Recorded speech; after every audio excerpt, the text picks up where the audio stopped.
बहुत ही दुर्भाग्यपूर्ण है और अनुराग ठाकुर को शायद सिसोदिया वंश का इतिहास नहीं पता। राणा प्रताप जी के वंशज हैं, राणा सांगा के वंशज हैं, महाराणा सांगा के वंशज हैं मनीष सिसोदिया, और आप महाराणा प्रताप जी के वंशज, राणा सांगा जी के वंशज मनीष सिसोदिया का टाइटल हटा दे रहे हैं, नाम बदल दे रहे हैं। उनके वंश के लोग आपको माफ नहीं करेंगे अनुराग ठाकुर जी। किसी की हैसियत नहीं होनी चाहिए किसी का नाम बदलने की। अभी इतने ताकतवर नहीं हुए आप लोग। पहले सिसोदिया वंश का इतिहास पढ़िए, तब नाम बदलने का साहस कीजिए।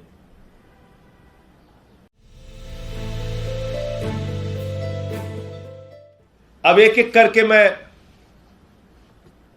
हमारे देश के मंत्री अनुराग ठाकुर जी ने एक प्रेस कॉन्फ्रेंस की।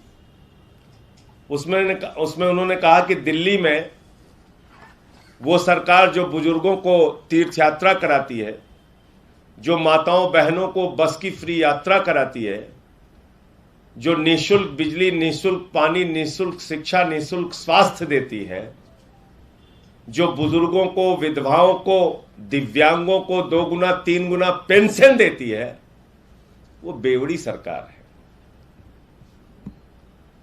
ध्यान से सुनिएगा।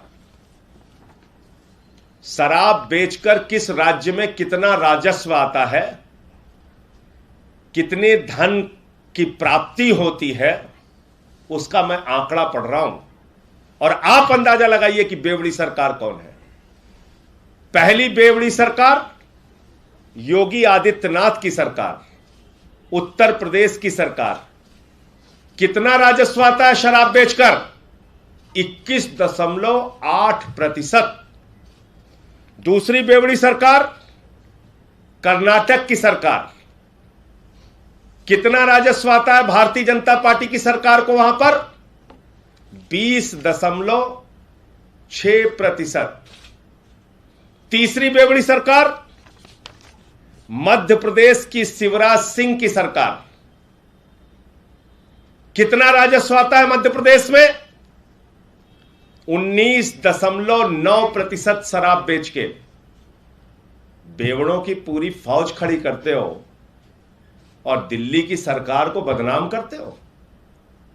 सारे भाजपा शासित राज्यों में दारू पिला पिला के 22%, 20%, 19% रेवेन्यू इकट्ठा कर रहे हो और बता रहे हो कि ये बेवड़ी है।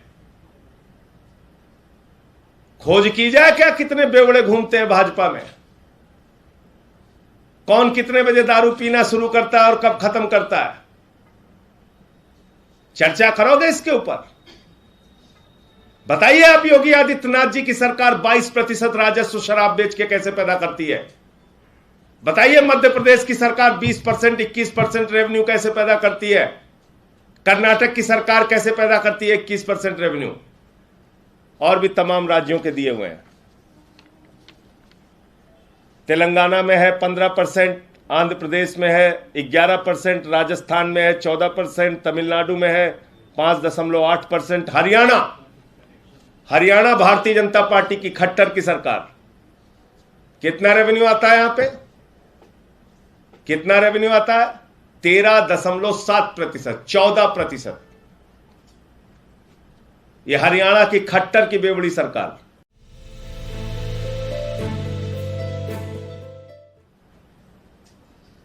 आप टीवी पे बैठ के, चैनल पे बैठ के प्रेस कॉन्फ्रेंस करके कुछ भी बोले जा रहे हैं। 144 करोड़ माफ किया तो मनीष सिसोदिया को कितना मिला और इनको कितना मिला? अरे कुछ अता पता है? ये साउथ एमसीडी का अकेले में पढ़ रहा हूं, और पूरे एमसीडी का मिला के लोगे तो कोरोना के समय में करीब करीब टोल का 85 करोड़ रुपए माफ किया एमसीडी ने। 85 करोड़ रुपए। एक भी ईडी, एक भी सीबीआई गई एमसीडी के पास? पकड़ा एमसीडी के अधिकारियों को, पूछताछ हुई बीजेपी के नेताओं से। टोल वालों ने कहा भाई कोरोना के समय में लोग निकले नहीं, हमारा माफ कीजिए लाइसेंस फीस। 85 करोड़ रुपए एमसीडी ने माफ किया। फिर आउटडोर एडवर्टीजमेंट के लोग वो गए एमसीडी के पास, उन्होंने कहा अरे भैया हमारा तो जो विज्ञापन लगा था उसको लोग देख ही नहीं पाए क्योंकि कोरोना लगा हुआ था, लोग निकले नहीं घर से। तो कितना माफ किया मालूम है? 100 करोड़ रुपए। कितना हो गया? 185 करोड़ रुपए। इसी तरीके से रेलवे ने माफ किया है, मध्य प्रदेश की सरकार ने माफ किया है, कर्नाटक की सरकार ने माफ किया है, हरियाणा की सरकार ने माफ किया है। ये सारे डिटेल अभी आपको दे देता हूं, चलाइए दिखाइए अपने चैनल पे।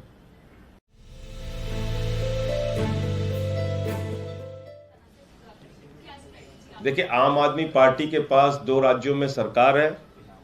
एक राज्य में हमारी पार्टी मान्यता प्राप्त हो गई है और 2% 2 विधायक वहां भी जीत के आए हैं, 6% से ज्यादा वोट मिला है गोवा में। गुजरात और हिमाचल में मजबूती से हम लोग चुनाव लड़ रहे हैं।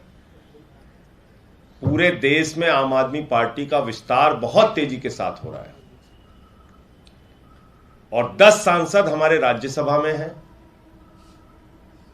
मुझे पूरी उम्मीद है कि देश के लोग जिस तरह से महंगाई से, गरीबी से, भूखमरी से, अशिक्षा से, स्वास्थ्य की बदहाली से, केंद्र का बजट 2% स्वास्थ्य पे है, 2% शिक्षा पे है। ये असलियत है इनकी।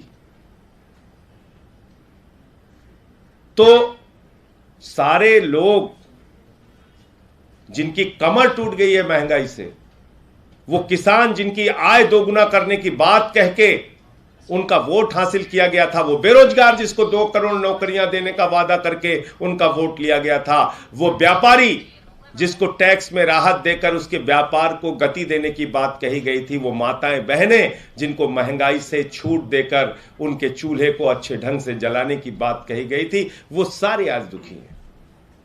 वो लोग जो इंतजार कर रहे थे कि काला धन आएगा, काला धन आएगा, 15 लाख आएगा, 15 लाख आएगा, काला धन 2 गुना 3 गुना बढ़ गया स्विट्जरलैंड की बैंक में, वो सब खड़े होंगे और वो सब केजरीवाल जी के साथ आएंगे और भारत को दुनिया का नंबर 1 देश बनाएंगे।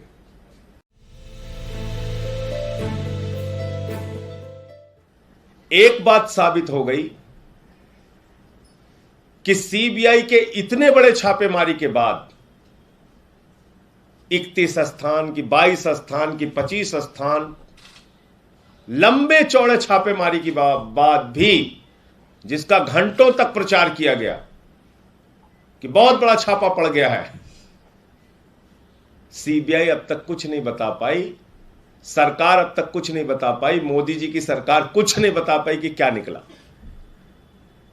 इन छापों में उन्हें क्या मिल गया, कहां से करोड़ों की बरामदगी हो गई, कहां से सोना मिल गया, कुछ उनको पता नहीं चल पाया। दूसरी बात, एक्साइज पॉलिसी को लेके एक एक चीज करके साफ तस्वीर सामने रखी गई कि उसमें दूर दूर तक कहीं कोई हेरा फेरी नहीं की गई, लेकिन वही रटाया रटाया बयान भाजपा के लोग बार बार बोल रहे हैं।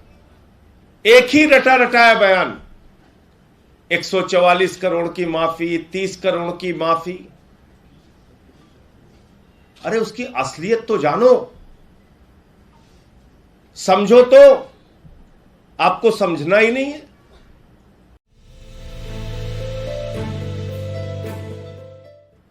क्योंकि जो हमने बार बार कहा वही फिर दोहरा रहा हूं कि मुद्दा शराब नहीं है। मुद्दा अगर शराब नीति होती तो सबसे बड़ा छापा तो पड़ना चाहिए था गुजरात में, जहां जहरीली शराब से 100 से ज्यादा लोग मर गए, जहां पे 10,000 करोड़ से ज्यादा जिस गुजरात में नकली शराब का धंधा होता है, छापे तो वहां पड़ने चाहिए थे ईडी और सीबीआई के। मुद्दा है अरविंद केजरीवाल की बढ़ती हुई लोकप्रियता, मुद्दा है दिल्ली जीते, पंजाब जीते, अब गुजरात कैसे पहुंच गए?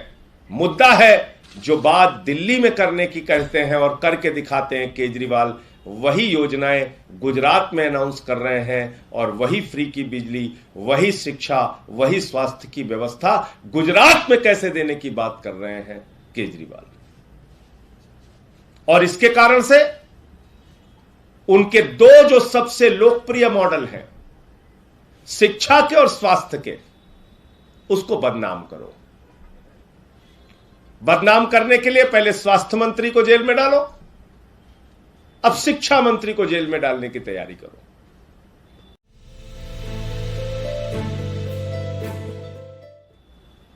और कल मैं भाजपाइयों की बौखलाहट देख रहा था। सारे के सारे भाजपा के नेता ऊपर से लेकर नीचे तक हैरान थे। न्यूयॉर्क टाइम्स में कैसे छप गया केजरीवाल के शिक्षा मॉडल का पूरा मामला? न्यूयॉर्क टाइम्स में कैसे छप गया मनीष सिसोदिया की शिक्षा क्रांति?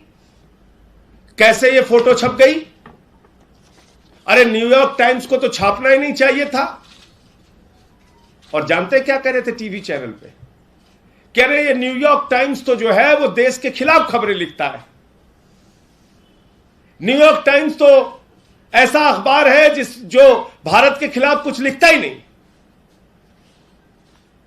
तो मुझे एक खबर मिल गई इसी न्यूयॉर्क टाइम्स की। ये क्या लिखा हुआ है? Narendra Modi's rise in India. ये किस में छपा हुआ है? न्यूयॉर्क टाइम्स में। कब? 2013 में। और 2019 में इसी न्यूयॉर्क टाइम्स में हमारे देश के प्रधानमंत्री जी आर्टिकल लिखते हैं और उनके ट्रॉल, उनकी आईटी सेल की आर्मी, आपको याद होगा ये फर्जी फोटो चलाई थी उन्होंने। चलाई थी नहीं चलाई थी? एक फर्जी फोटो चलाई कि नरेंद्र मोदी जी की तारीफ कौन कर रहा है? न्यूयॉर्क टाइम्स कर रहा है। उसके बाद न्यूयॉर्क टाइम्स ने खंडन छापा कि नहीं साहब, हमने मोदी जी के बारे में ऐसा कुछ नहीं लिखा जैसा उनकी आर्मी चला रही है, आईटी सेल की फौज चला रही है। तो नरेंद्र मोदी जी आपके बारे में न्यूयॉर्क टाइम्स अगर खबर ना लिखे तो आप झूठी खबर फोटो एडिट करके अखबार में एक फेक खबर बना के उसको चलवाते हैं अपनी ट्रोल आर्मी से और उसको कहते हैं कि देखिए देखिए मोदी जी की लोकप्रियता कितनी बढ़ रही है। और असली फोटो जो मनीष सिसोदिया की छपती है न्यूयॉर्क टाइम्स में, केजरीवाल के शिक्षा मॉडल की असली चर्चा जो न्यूयॉर्क टाइम्स में होती है, उसको मानने के लिए तैयार नहीं हो रहे आपके लोग। इतनी नफरत क्यों है? दिल्ली के बच्चों से, दिल्ली के टीचर्स से, दिल्ली की शिक्षा से इतनी नफरत क्यों है आप लोगों के मन में? मैं भाजपाइयों से पूछना चाहता हूं, इतनी नफरत? जिस न्यूयॉर्क टाइम्स में अपनी खबर छपवाने के लिए लालायित रहते हो, और 2013 में एक खबर छपी भी है मोदी जी के बारे में जिसको आप बता रहे थे कि वो हमेशा भारत के खिलाफ लिखता है, उसको आप मनीष सिसोदिया की खबर पे छपने पे नहीं मानते। दूसरी चीज,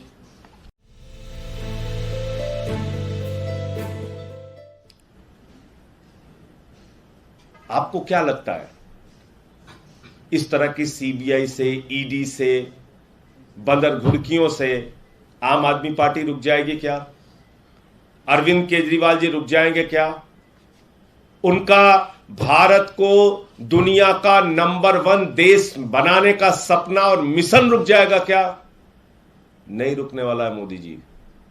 और आपने तय कर दिया, ये लड़ाई छेड़कर, आपने तय कर दिया ये जंग छेड़कर कि 2024 की लड़ाई मोदी बनाम केजरीवाल होगी। क्योंकि लोग पूछते थे मोदी बनाम who, Modi versus who, Modi के खिलाफ कौन?